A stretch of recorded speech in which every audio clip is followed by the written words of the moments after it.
그런가 하면 여권 내에서는 이른바 한동훈 전 위원장 책임론을 두고 갑론을박이 예상과는 다르게 치열하게 전개되고 있습니다. 특히 오늘 스튜디오 출연한 또 조정훈 의원이 위원장을 맡고 있는 총선 발간을 두고도 당 안팎에 상당한 논란이 벌어지고 있습니다.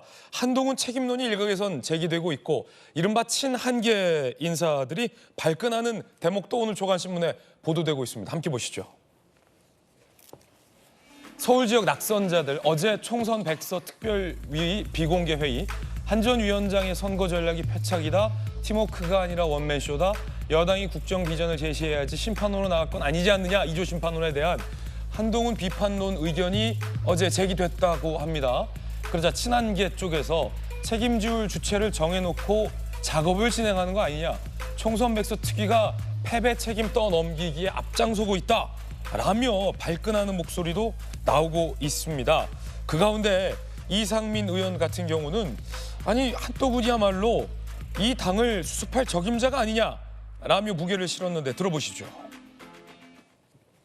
당내에 한동훈 위원장이 강력하게 출마돼서 당대표가 돼야 된다라는 분들의 말씀을 들어보면 또 그분도 수긍할 만한 이유가 있어요. 당에 지금 상당히 여러 가지 상황이 어렵고 무기력증에 빠져 있다시피 한데 이거를 넘어설 수 있는 리더십은 결국은 지금까지 거론되는 분들보다는 기대되는 점이 한동훈 위원장한테는 있다. 또 당내나 당외의 인기, 지지도가 상당하지 않습니까? 그런 점에서도 당을 좀 수습할 수 있는 최적임자다.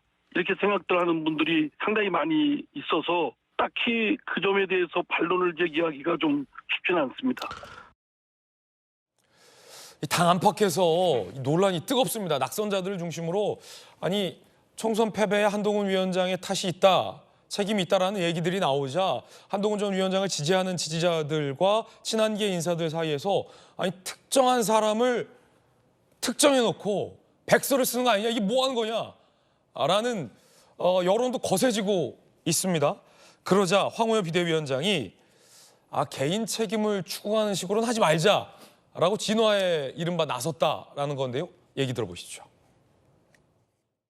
개인 내 책임을 추구하는 식으로 하시지 말고 책임은 당대표가 사퇴한 것으로 정치적 책임은 봉합하자. 주어를 당으로 해서 이러이러한 문제가 있고 이러이러한 결과가 나왔다. 이렇게 해야 당도 받아들일 수 있고 또 그것이 아마 해결이 될 것이다. 특정 누군가를 지목해가면서 누구의 책임이다, 누구의 책임이다라고 말하는 것 자체가 결국 그 화살표가 특정한 곳을 향할 거라고 생각합니다. 이제 남 탓할 시기는 이제는 지났다고 생각합니다.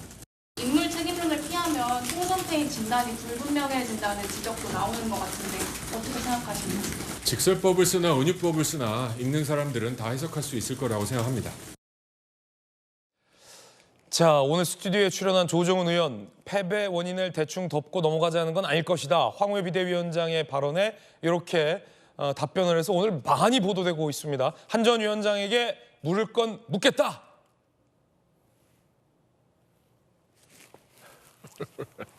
예. 아니 한동훈에게 다 책임을 뒤집어 씌우는 거 아니냐?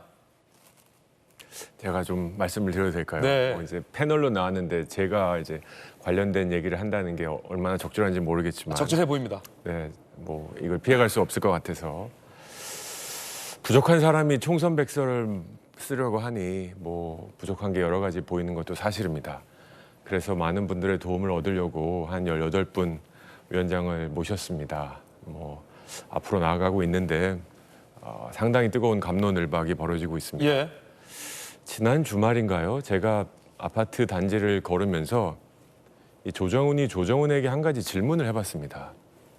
넌 도대체 왜 이걸 하고 있냐? 이 짓을 왜 하냐? 많은 분들이 말리셨어요. 예. 너 이거 해봤자 남는 거 없다. 가만히 있어도 된다. 어렵게 이겼는데 좀 쉬어라. 근데 저는 딱 한 가지 목적이 있습니다. 다시는 지고 싶지 않다. 제가 저보다 더 훌륭한 수많은 100여 명이 넘는 낙선자분들이 떨어진 것을 보고 또 저도 작년에 아시다시피 시대전환과 국민의힘 합당해서 이 국민의힘의 신입사원이 됐는데 점점 작아지는 정당을 모습을 보면서 저도 위기감을 느끼고 이렇게 가다가 우리 진짜 다 진다. 이번에 조 의원도 겨우 이기셨잖아요. 599표 뭐 신승했죠. 그래서 다시는 지고 싶지 않다. 이 의도 하나밖에 없습니다. 그러기 위해선 제가 어떤 일이 어떻게 일어났고 우리가 무엇을 달리해야 되는지 어제도 여러 가지 그 회의들이 있었는데 저의 질문은 딱 한 가지였습니다. 이 상황에서 이런 역할을 맡으셨는데 다시 돌아간다면 이 결과를 알고 다시 돌아간다면 뭘 다시 하셨겠습니까? 그리고 앞으로 우리가 2년 뒤 지선 또 내년에 보궐선거 있을 수도 있지 않습니까? 당장 우리가 바꿔야 될 게 뭐라고 생각하십니까? 이런 질문들을 하고 있습니다. 자, 책임론. 두 사람 다 책임이 큽니다. 첫 번째 한동훈 위원장, 전 위원장 책임이 얼마나 크면 사퇴까지 했겠습니까? 이거에 대한 부정은 있을 수 없다고 생각합니다. 두 번째 대통령 얼마나 책임 크면 기자회견하고 내 책임이 컸다라고 말씀까지 하셨겠습니까? 이거를 다시 번복하자라는 건 우리 당이 이제는 뭐 정치하지 말자, 선거하지 말자하고 똑같습니다. 이건 기본입니다. 책임은 주어진 권한에 비례해서 커지는 겁니다. 이것 또한 맞지 않습니까? 이 대원칙을 어떻게 우리가 부정할 수 있겠습니까? 자, 그러면 많은 분들의 논쟁이 그러면 한동훈 위원장의 책임이 크냐? 대통령의 책임이 크냐? 누가 51이고 누가 49냐? 이건 의미가 없습니다. 한동훈 비대위원장은 자기의 위치에서 선거를 치른 거고 대통령은 정치적 중립이라서 선거 개입은 못한 거죠. 하지만 국민의힘과 대통령은 정치적 운명 공동체이니까 선거를 함에 있어서 대통령의 국정 정책과 방향은 저희 정당에 엄청난 영향을 미쳤죠. 예. 이것 또한 상식의 영역입니다.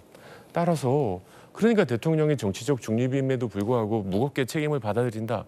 이 얘기를 하신 거 아닙니까? 이 대원칙을 흔들자고 하자면 이건 의미가 없습니다. 이거는 우리의 적들에게만 먹잇감을 주는 행위입니다.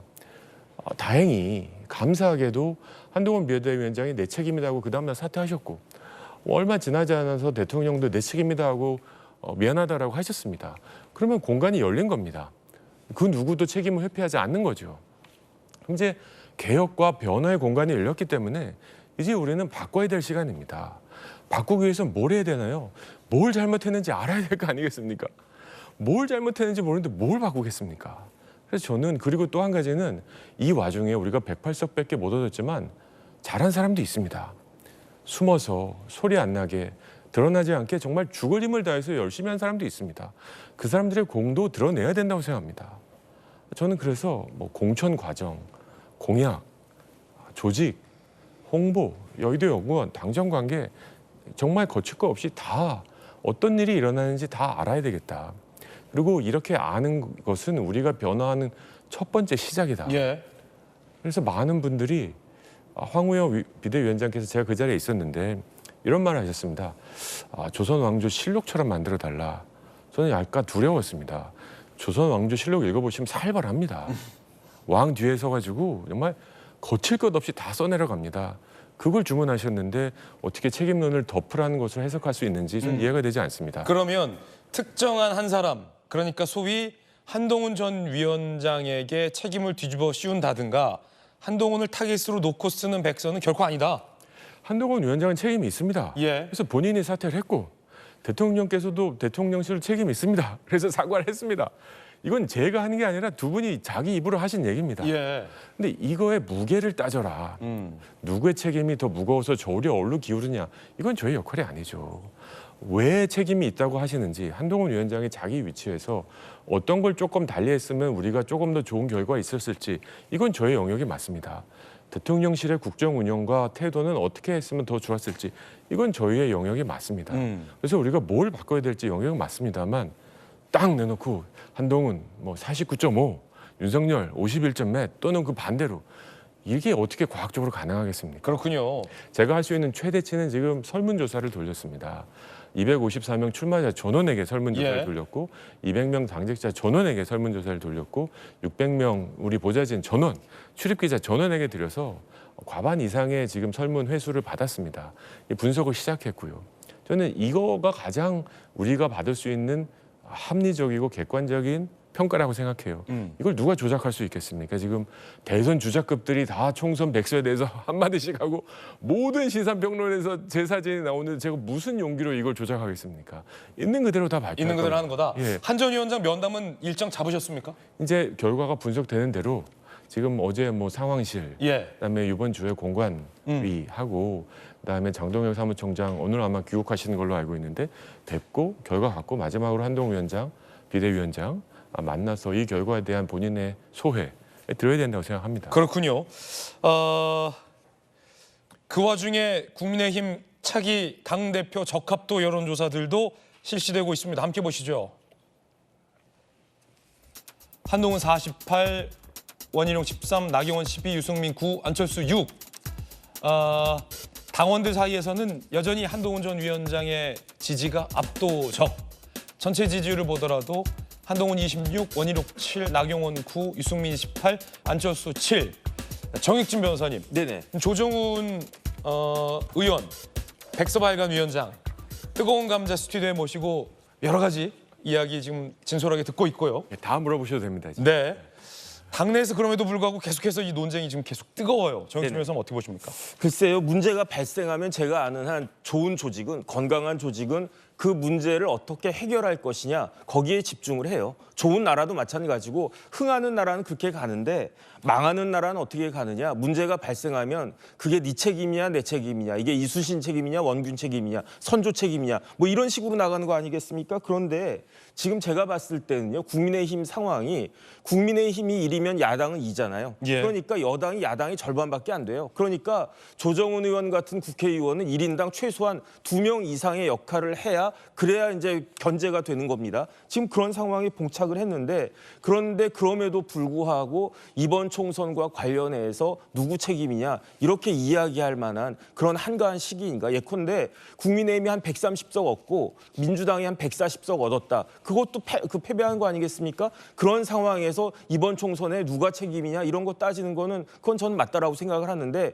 100석밖에 얻지 못했는데 200석 가까이 얻은 야당이 있는데 그럼에도 불구하고 지금 누구 책임이냐 이렇게 한가한가? 저는 어떤 생각을 하냐면요, 한동훈 비대위원장이 이번 총선에 대해서 책임이 없다라고 생각한 사람이 한 명이라도 있겠습니까? 본인부터 책임이 있다라고 그랬잖아요. 그러니까 조정훈 의원 이야기하신 것처럼, 그러니까 그 다음날 사퇴했잖아요. 저도 한동훈 비대위원장의 책임이 상당히 많다라고 생각을 하는데, 그런데 더 중요한 건 뭐냐면 지금 한동훈의 책임이 얼마냐, 30이냐 40이냐 50이냐 60이냐 이걸 따질 때가 아니고, 지금 국민의힘 여당 대통령 이렇게 지지율 20몇 %밖에 안 되는 그런 상황에서 어떻게 이 난국을 타개할 사람이 누구냐. 제가 봤을 때 별로 다른 사람들 보이지 않지 않습니까? 그런데 그렇게 남아있지 않은 얼마 되지도 않은 자산을 스스로 이렇게 훼손시키려고 하는 듯한 그러한 모습이 과연 국민의힘을 지지하는 사람들에게조차 이게 용납될 수 있을 것인가? 저는 그런 생각이 들고요. 예. 조정훈 의원님께 되게 죄송한데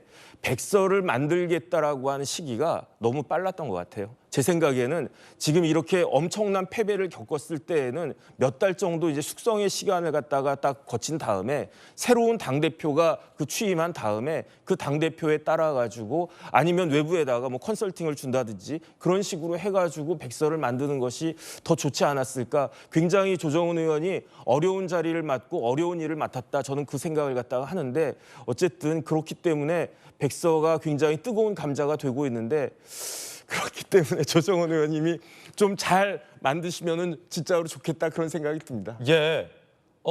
면전에 돌직구. 이걸 지금 왜 이렇게 해서 이 난리를 만드냐? 약간 이렇게도 들릴 수도 있을 것 같은데. 그 다음에 예. 솔직히 말씀드리면요, 제가 이제 어떤 회사에 딱 들어갔더니 거기 이제 그 임원이 저를 딱 부르시더라고요. 인사 담당 임원이. 그러면서 저보고 정 변호사 저희 회사에 들어왔는데 3년 동안은 아무 말 하지 말래요. 왜냐하면 당신이 이 조직에 들어왔는데 아는 것이 별로 없고 외부에서 보는 것과 실질적으로 돌아가는 그 조직의 모습은 다를 수 있기 때문에, 그다음에 이제 조직원들도 새로운 사람 들어왔네, 이 사람이 우리 사람이냐 아니냐 그것을 인정하는 데까지는 최소한 한 2, 3년 정도 시간은 필요하다. 그러니까 조금 밖에서 와서 이제 생활을 하는데 좀 이상한 면이 있다라고 생각이 돼도 그래도 그 정도 기간 동안은 아무 말 하지 않고 좀 지켜보는 들어오는 게 좋을 것이다. 그 이야기를 했거든요. 제가 나이 들고 사회생활하고 지나고 난 다음에 그 임원이 하신 말씀이 무슨 말씀인지 알았어요. 근데 사실은 이번에 또 조정훈 의원한테 죄송한 이야기인데 조정훈 의원이 이 백서 이 위원장을 맡은 게 그 뭐라 그럴까 합리적이었나 그런 생각도 드는 게 왜냐하면 조정훈 의원이 쭉 그 국민의힘 그 뭐 밑에서부터 쭉 올라와서 의원하시고 그러면은 모르겠는데 그게 아니고 이번 총선을 앞두고 이번에 어떻게 하면 합당해가지고 새로 그 국민의힘 국회의원이 되신 거잖아요. 그러니까 국민의힘의 기존에 있었던 그 당원들 입장에서는 또 불필요한 오해를 할 수도 있는 것이 아닌가. 그렇기 때문에 저는 이렇게나 저렇게나 참 조정훈 의원이 조 의원님이 굉장히 어려운 그 자리에 있는데 뭐 워낙 그 유능하신 분이니까 잘 해결해 내실 거라고 믿기는 하지만은 어쨌든 결과를 좀 잘 봐야 될 것이 아닌가 싶습니다. 자, 돌려 말했지만 결론은 이거 왜 맡았냐? 뭐 그런 말씀 다시 조정훈 의원께 네. 발언을 드리면 뭐 이런 생각도 드네요. 백서가 끝나고 백서를 한번 백서 써봤으면 좋겠다. 그리고 또 늦지 않았으니까 우리 정혁진 변호사님을 백서위원으로 좀 영입하고 싶다. 네. 라는 생각이 듭니다. 하신 말씀 다 맞다고 생각해요. 뭐 시점에 대한 결정은 제가 한 것이 아니라 뭐 말씀드리긴 뭐하지만 왜 이렇게 빠르게 하느냐 뭐 그 질문도 나올 수 있다고 생각합니다. 하지만 우리가 너무 큰 차로 졌기 때문에 아무것도 안 하면 정말 아무것도 바뀌지 않는 사실까지 우린 밀렸다고 생각합니다. 저보고 한 3년 정도 저도 아까 우리 정혁진 변호사님 말씀하신 세상 사는 지혜 뭐 제가 왜 모르겠습니까? 저도 이제 50줄이 넘어간 사람인데 조직 생활해서 알고 있고요. 그래서 저는 만약에 제가 작년에 합당한 이 정당이 이번 선거에 이기고 또 어느 정도 의석을 확보했으면 정말 편하게 편승해서 갈 수 있었다고 생각합니다. 제 지역구 하나 챙기기도 힘든데 제가 지금 여기서 왜 이러고 있겠습니까? 근데 저는 확신하는 게 이대로 가면 2, 3년 뒤에 우리 조직은 없다고 생각합니다. 이건 제 얘기가 아니고 제가 아마 당선인 중에 낙선인들을 가장 많이 만나고 있는 저는 승리한 패배자의 멘탈로 지금 살고 있습니다. 많은 분들이 그럽니다. 지금 이대로 가다가는 우리 당에 선거할 사람 아무도 안 남는다. 그래서 당신이 새로운 우리 당의 원래 이래에 대해서 용납을 안 하니까 우리는 원래 이래. 저는 이거 싫거든요. 용납을 안 하니까 와서 좀 정치 생명을 걸고 한번 만들어 봐라. 실은 남한테 정치 생명 걸고 만들어 봐라라는 것도 좀 할 얘기는 아니지만 제 스스로 제가 결심을 했습니다. 제가 이번에 정말 너덜너덜해지는 한이 있더라도 제가 갖고 있던 그 한 줌도 안 되는 정치적 신선함, 정치적 자산 다 소진시키는 한이 있더라도 우리가 다시 이기는 정당으로 우리가 변모할 수 있으면 저희가 이제 5대 개혁안을 만들 예정인데요. 이 중에 2~3개만 우리가 진짜로 이를 악물고 실천할 수 있으면 우리 이길 수 있다고 생각합니다. 그 과정에 조정훈이 죽고 국민의힘이 살았다. 저 감사합니다. 예. 자, 정말 진솔한 이야기 그리고 많은 시청자분들이 궁금해하실 이야기 돌직구쇼 스튜디오에서 전해드리고 있습니다. 면전의 돌직구도 상당히 인상 깊었고요. 두 분은 또 사석으로도 가까우신 사이이기 때문에 걱정 안 하셔도 될 것 같습니다. 조정훈 의원의 진솔한 답변까지도 전해드렸습니다.